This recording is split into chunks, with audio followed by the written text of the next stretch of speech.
everyone, welcome back to my author commentary for A Prince of Song and Shade. Today we're up to chapter 21. Let's jump straight in. So this is a pretty interesting chapter on the surface. It's an intriguing conversation that Talyn has with Sarvan as she confronts him about the fact that she's figured out that he's a shadow from Firthland. But there's also a few little interesting world building and backstory elements included in this chapter that I wanted to raise as well and talk through. So let's jump in. We start off with Talyn going to Theac to let him know that she's got a meeting set up with Sarvan, or she's setting up a meeting with Sarvan for that night. And again, this is Talyn's improvement. This is her growth. She's willingly going to ask for help, for backup. And she goes straight to her second, to Theac. Now, he then insists on bringing along all the Talyns, which she reluctantly agrees to. She's incredibly reluctant to endanger the wolves, even though she's allowing herself to let Theac help her. She's still got a lot of fear, Talyn, as far as she's come and as far as she's still got to go. She continues and will always have, I think, that deep fear of loss again, given how hard she found it to cope with Sari's loss, and she's come to love her wolves almost in the same way that she did her Callanan partner. So she'll always be reluctant to do anything that might bring them into danger or into trouble. And of course, she's absolutely right to consider that. If anyone in Mithraena, particularly the winged folk or Mithanos or Azralan or the Queen, learned that the wolves were helping Talyn with an undercover Callanan mission, it would be all over for them. So she has good reason to be reluctant, but as Theac pointed out, the Talyns are there to back her up. They're there to help.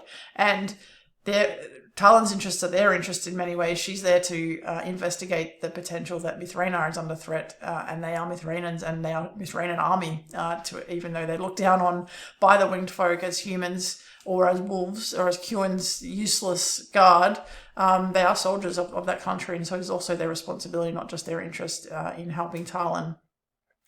But it's also, when she does meet them that night and they meet her to go up and have this meeting with Sarvan, Halun in particular is very determined about being there. He's left his detail of wolves in the charge of another one of his unit so that he could be there. And it's a first hint of something that's kind of underlying the story that comes out a lot more once we get to A King of Masks and Magic. But the wolves' loyalty isn't necessarily primarily or entirely or even in a large part potentially with Cuin and with Mithraena. It's with Talyn when it comes down to it at the end of the day. They care most about her and her safety, and that becomes an issue because she's built this guard unit, of course, to protect Cuin, to keep him safe. That's her responsibility, and yet she's also managed to create this fiercely loyal unit to her, and given her background, her bloodline, not just Dumnorix, but also, as we learn later in the series, Sianta becomes incredibly problematic. But that's a later problem. But this is a kind of the early hints of that. Where do the wolves' loyalties truly lie, and how problematic is that? First hints of that in this chapter here. Obviously, Sarvan is predictably furious that she's brought them all along with her, but though he very cleverly tries throughout this conversation to take the focus off him and sow some discord between Talyn and the wolves, they trust her implicitly. So they stand there listening to the fact that Talyn has actually returned to Mithraena on a Callanan mission, and not just because she wanted to come back and fight with them or rejoin them, but they remain silent. They remain focused on him the entire time. Their loyalty and trust in her is incredible, and it's well earned, but it prevents Sarvan from escaping this conversation, which is also pretty fantastic, given we know who Sarvan is and what he's truly about.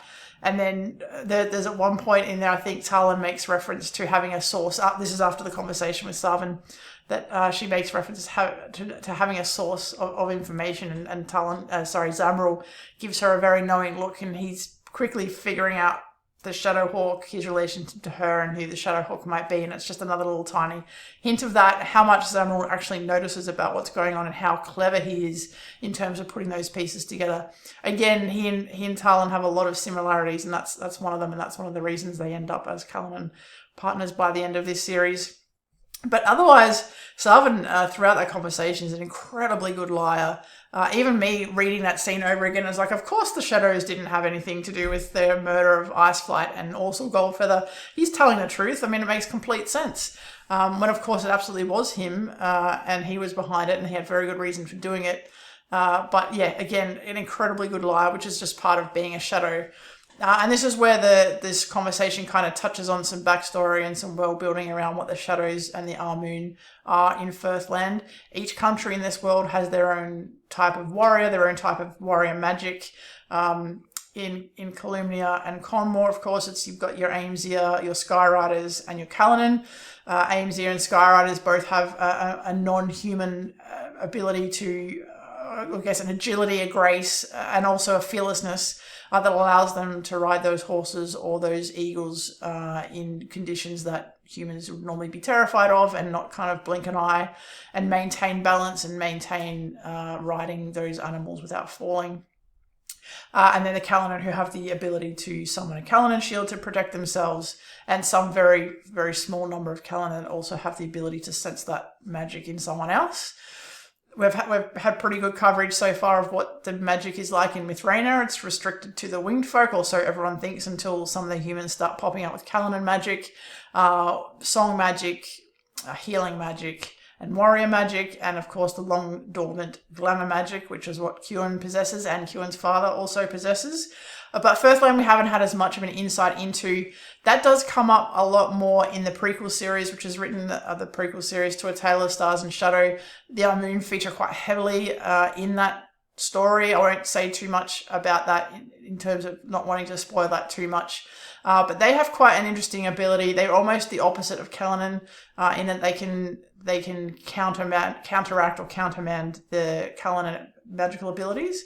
And the shadows are a subset of the Armoon. So the Firthlander warrior magic or the Firthlander magical capabilities are focused a lot more around spycraft, operating in the shadows, and the Armoon and the shadows kind of work together. The Armoon being more spies, and the shadows secretive assassins who are incredibly well trained and have shadow magic. As we've talked about, they can hide in the shadows. They go through quite rigorous training, and essentially those who pass that training, once they're set on someone to kill them, once that order has been given, there's really very much that can prevent them from carrying that out. So they're quite a scary lot.